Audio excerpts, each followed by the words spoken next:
There's less than 3 weeks until Britain is set to leave the European Union, and time is running out to negotiate a withdrawal agreement.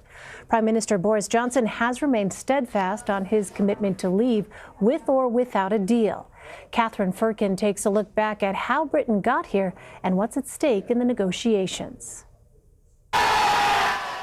It's more than 3 years since the people of Britain voted to leave the European Union, but an exit deal is still yet to be struck. Prime Minister Boris Johnson unveiled his latest Brexit blueprint earlier this month, doubling down on his promise to have the issue resolved by the end of October. Just at the moment, when voters are desperate for us to focus on their priorities, we're continuing to chew the super-masticated subject of Brexit. When what people want, what leavers want, what remainers want, what the whole world wants, is to be calmly and sensibly done with the subject and to move on.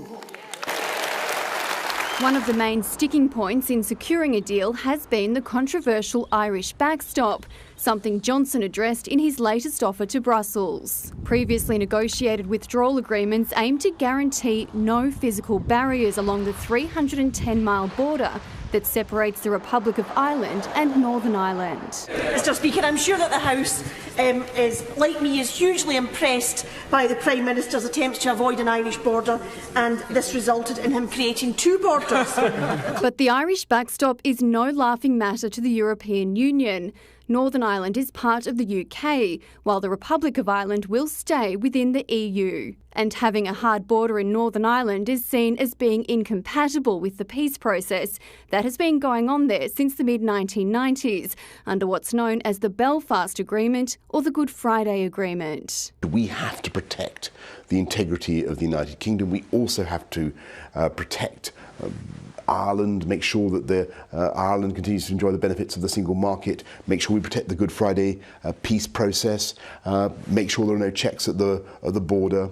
Johnson's latest proposal was met with caution from the Europeans. The European Commission released a statement acknowledging positive advances made by the Prime Minister, whilst also referencing problematic points in relation to the governance of the backstop. A summit of EU leaders is being held October 17 and 18. For the first time in nearly 40 years, the UK Parliament will sit for a special Saturday session on October 19, in what will be a decisive day for the future of Brexit. The EU summit is the last chance to get a deal passed before the deadline.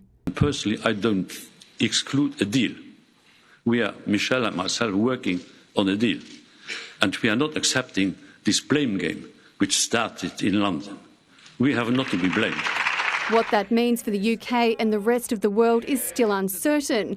President Trump has long been a supporter of Boris Johnson and Brexit, saying the UK would be better off outside the European Union. It looks to me like he is making great progress, so it's an honour to have you here. We're going to be discussing trade. We can quadruple our trade with UK, and we can, I think, really do a big job. Britain's exit from the EU has already been delayed twice. It was originally due to happen in late March 2019, 2 years after the then Prime Minister, Theresa May, triggered the formal process to leave. A deal was agreed in November 2018, but lawmakers rejected it 3 times. This is not the deal the country was promised, and Parliament cannot, and I believe will not, accept a false choice between this bad deal and no deal.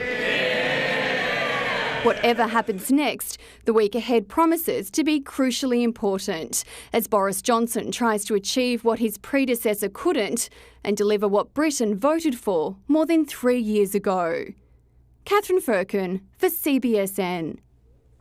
For more, let's bring in Markos Kounalakis. He's a foreign affairs columnist for McClatchy and a fellow at the Hoover Institute. Thanks so much for being with us, Markos. This is a crucial week for negotiations. What stands in the way of Boris Johnson walking away from the EU summit with a deal?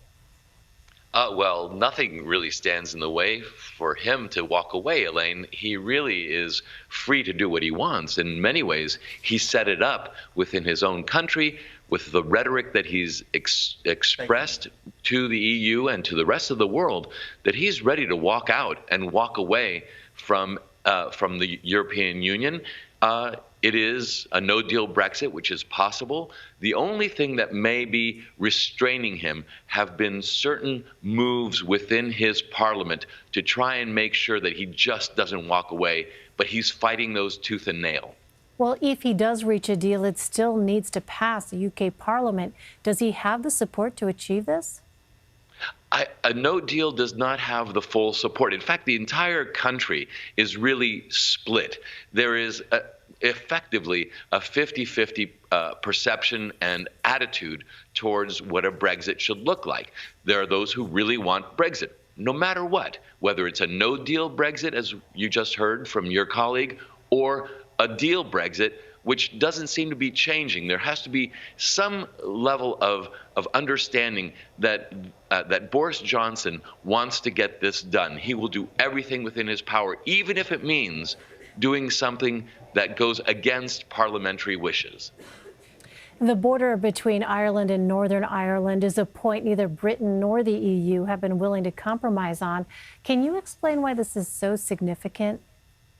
Sure. That northern part of Ireland is locked in with the UK, and so if Britain decides to leave the EU, to drop out, to have a no-deal Brexit, then it will affect the Northern Irish section of Ireland. But of course, it's one island, so that means that if in fact part of the island is in the European Union and another part of the island is not in the European Union, then the question becomes, do you build a wall? Do you create some physical barrier? Do you create some kind of customs barrier?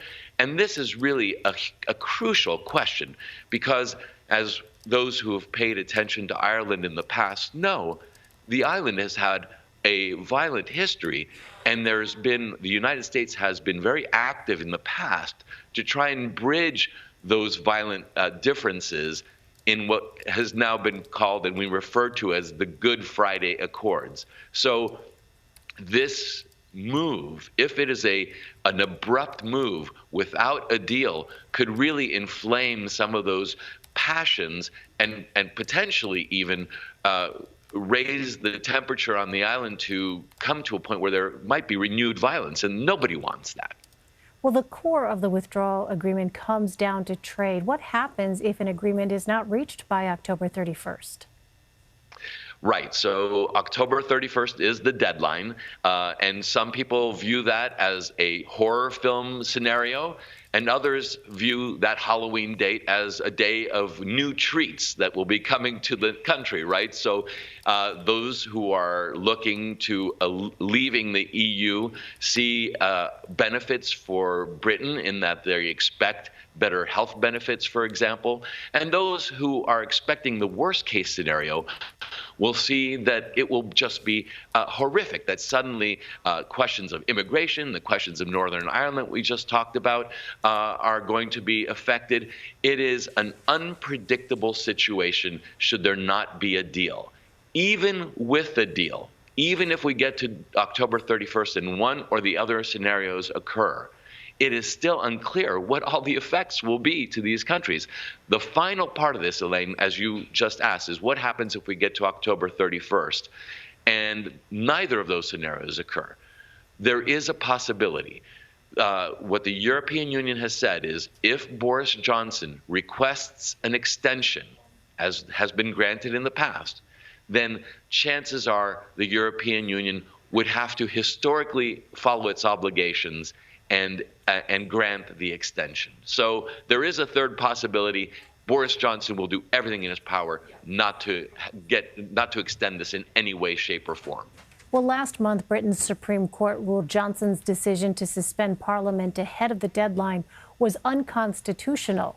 How has this impacted the negotiations? Well, I think it just shows that Boris Johnson is willing to do anything, even things that are unconstitutional, because he is driving towards a Halloween date that will result in Brexit, one way or the other. So it just shows that Boris Johnson has harnessed this level of outrageous behavior, of some say buffoonery, to be able to achieve the level of celebrity and attention within his own country, to be able to speak to those who are so violently in favor of Brexit that he is willing to do things like suspend Parliament by asking the Queen. The Supreme Court says he couldn't do it. He hasn't been able to do it, but he's willing to do almost anything at this point, in part to move on, in part to say that he really got this thing done. All right, the clock is ticking. Markos Kounalakis, thank you so much, Markos, for joining us. Thanks, Elaine.